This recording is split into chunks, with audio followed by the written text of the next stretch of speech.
At the time I'm recording this little video, it is Cyber Monday, and you must be itching to spend all your hard-earned money on maybe a new microphone. And that's why I started this 3-part series about when you know and how you know it is time to invest in new gear, new microphones specifically. Here's a quick recap of what we've talked about in the past 2 days. When you're thinking of buying a new microphone, this is the question you should ask yourself. What problem am I hoping this new microphone will actually fix? Let's say you're not booking enough. How do you know it's the fault of your current microphone? In most cases, I can guarantee you it's not the fault of your microphone. I have identified at least 5 what I call legitimate reasons to maybe buy a new microphone. One is, of course, and I'm sure you didn't see this coming, improved sound quality. We don't need to talk about that. Number 2, you need a sturdy travel microphone for on the road, and you just don't have one. You have one of those delicate, nice, large diaphragm condensers in your voiceover studio. But you probably need something solid as a shotgun, okay? Travel, number 2.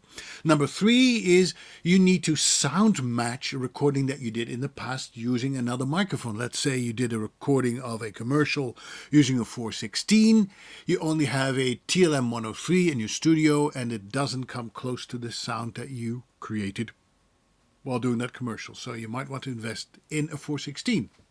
Number 4, you want to upgrade from a USB microphone to an XLR microphone. And number 5 is something I call community service. It's like the things vloggers do and bloggers do. People who write reviews of microphones. And of course, if you want to review new stuff, you need to buy new gear. Those are 5, I think, legitimate reasons why you can get away with buying a new microphone. Now, in part 2, I talked about the fact that you should never buy a microphone based on specs, reviews, or advertising alone. The main question you must ask yourself is this. What did I just say? The main question you must ask yourself is this.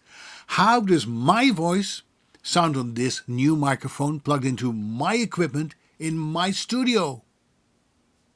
There are more things people take into account, by the way, when choosing a microphone, like brand recognition, the price, and of course peer pressure. I'm going to talk about all of them. Yesterday I told you that just because you've never heard of a certain brand, you should discard it. No, quite often you get more mic for your money when you don't buy a big brand name.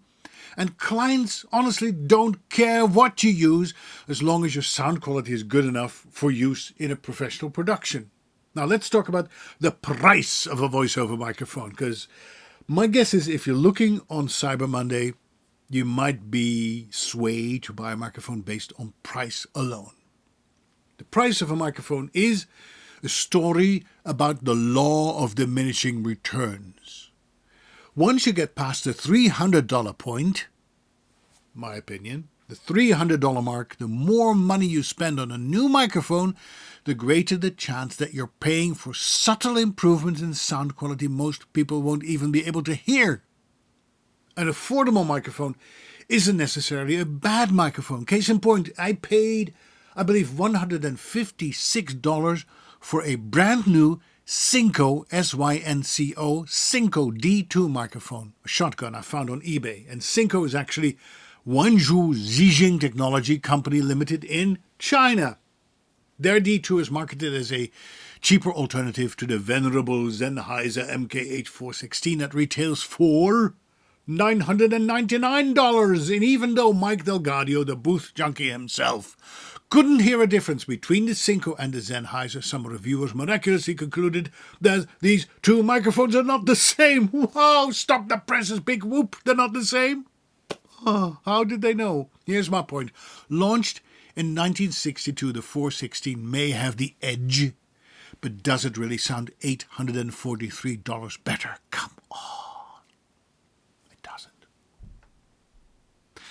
You know, the first day I had my Synco, I booked a $1,500 job, and the client loved the punchy sound, and he didn't ask, "Can you please record the same script with a Sennheiser? I'd like to hear the difference, Paul."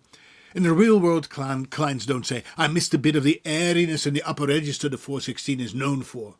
The audio is either acceptable or it isn't. They don't have an A-B comparison. The clients don't. The truth is that so-called experts are more likely to give the Sennheiser higher marks. Why? Because they know it's the Sennheiser. Just as higher-priced wine will score better on a taste test. It's called cognitive bias. Look it up. Here's the thing with high-priced mics. They become a status symbol in the voiceover world. Look at what I can afford, people. Well, good for you. Feeding my family is more important to me than impressing a peer with new gear. But Paul, when I buy a German microphone, I know it's made of high-quality materials. I don't want a cheap Chinese knockoff. Fine, but let me ask you this.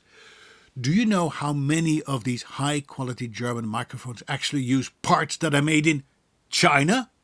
Try living your life for 1 year without buying anything that contains anything made in China. One of my friends actually did that, or tried to do that. He only wanted to buy American and found out it was impossible. That wasn't his fault. It's the way big corporations work. They buy cheap materials, pay as little as they can for labor, manufacturing, and sell it at a premium. It's Western-style capitalism, courtesy of the People's Republic of China. But I digress, of course.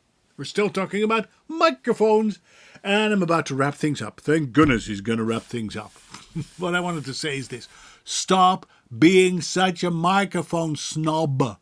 Most of us are recording one track mono, not a symphony orchestra. When narrowing your search for a microphone down, ignore most of the self-styled experts telling you what to look for in a microphone.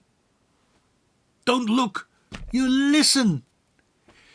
In your own studio, using your own equipment. And while you do that, think about the problem you want to solve. And maybe, just maybe, your microphone is not your problem.